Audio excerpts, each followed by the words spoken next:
Assalamualaikum warahmatullahi wabarakatuh. Perkenalkan, saya Siti Mami Hikmah dengan NIM C1C020083. Di video kali ini saya akan menjelaskan materi mengenai konsep keperlakuan dari psikologi dan psikologi sosial.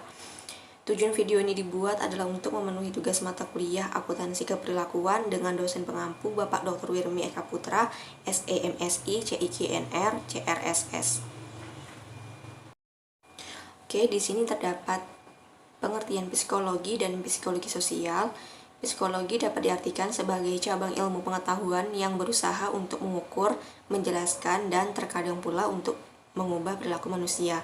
Sedangkan psikologi sosial adalah suatu bidang dalam psikologi, tetapi ini memadukan konsep-konsep baik dari psikologi maupun sosiologi yang memusatkan perhatiannya kepada perilaku kelompok sosial tertentu. Nah, yang selanjutnya yaitu konsep diri dan konsep sikap. Di sini saya mengambil salah satu tokoh yaitu bernama Kennerik et al.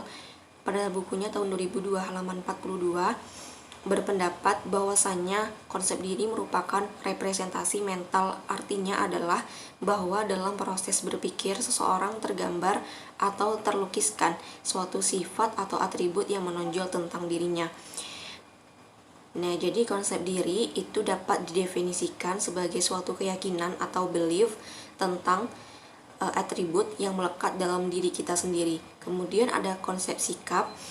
Nah, sikap dalam bahasa Inggris disebut sebagai attitude.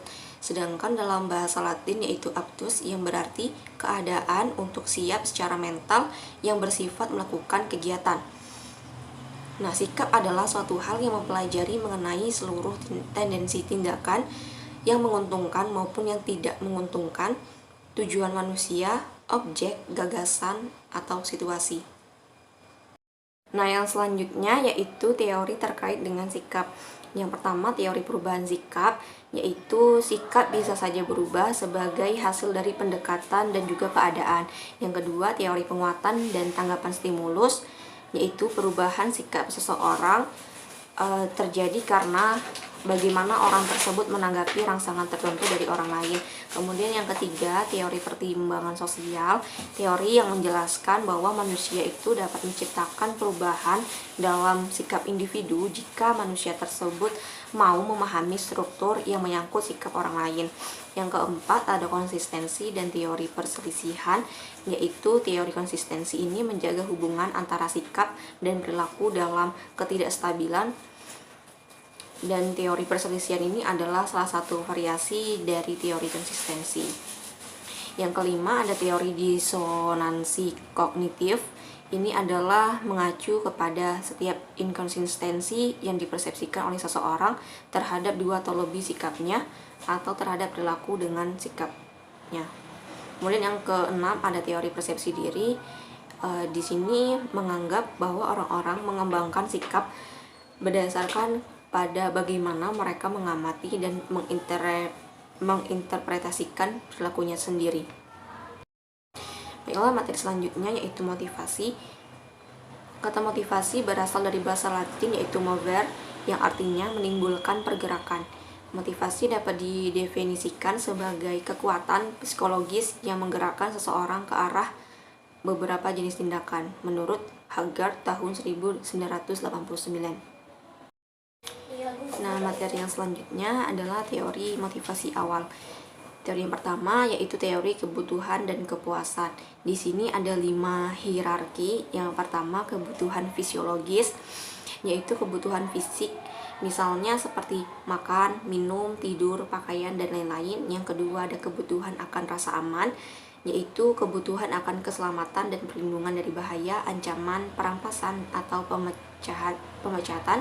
Contohnya misalnya membutuhkan keamanan, keteraturan, stabilitas, dan lain-lain. Yang ketiga, kebutuhan sosial, yaitu kebutuhan akan rasa cinta dan kepuasan dalam menjalin hubungan dengan orang lain, rasa kekeluargaan, persahabatan, dan rasa kasih sayang. Misalnya seperti afeksi, relasi, keluarga, dan lain-lain. Yang keempat, ada kebutuhan akan penghargaan, yaitu kebutuhan akan status atau kedudukan, kehormatan, reputasi, dan prestasi. Kemudian yang kelima ada kebutuhan akan aktualisasi diri, yaitu kebutuhan pemenuhan diri untuk menggunakan potensi ekspresi diri. Contohnya misalnya pengembangan diri, pemenuhan ideologi, dan lain-lain. Teori motivasi awal yang kedua yaitu teori X dan Y, yaitu pandangannya mengenai manusia dan menyimpulkan bahwa manusia memiliki dasar negatif yang diberi tanda sebagai teori X dan yang lainnya positif yang diberi tanda dengan Y. Jadi teori X dan teori Y ini saling berkebalikan. Contohnya teori X adalah orang-orang yang malas, teori Y adalah orang-orang yang energi. Teori X orang-orang yang kurang berambisi dan tidak menyukai tanggung jawab, sedangkan teori Y adalah orang-orang yang ambisius dan mencari tanggung jawab. Nah, teori yang selanjutnya yaitu yang ketiga, teori kebutuhan MC Skerland mempunyai hierarki bahwa memotivasi perilaku dalam hal prestasi, kekuatan, dan afiliasi.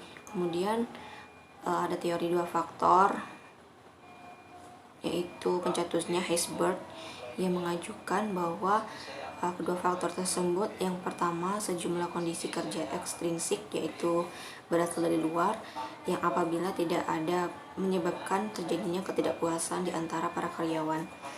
Yang kedua ada sejumlah kondisi kerja intrinsik yang berasal dari dalam, yaitu apabila ada yang berfungsi sebagai motivator dan dapat menghasilkan prestasi kerja yang baik. Kemudian yang kelima ada ringkasan teori-teori kebutuhan.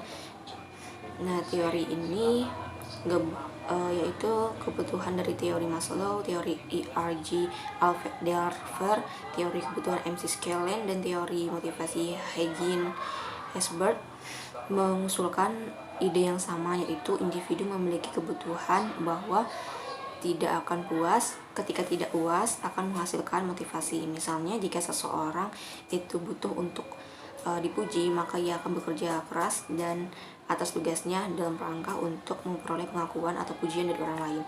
Dan yang terakhir, yang keenam, teori-teori kebutuhan di tempat kerja. Ini adalah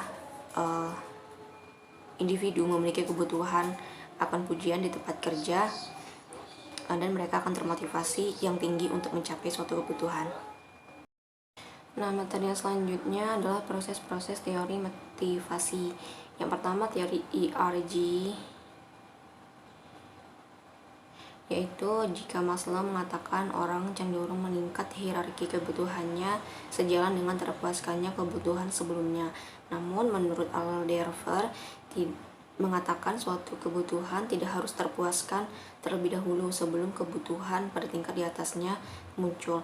Kemudian yang selanjutnya yaitu teori harapan.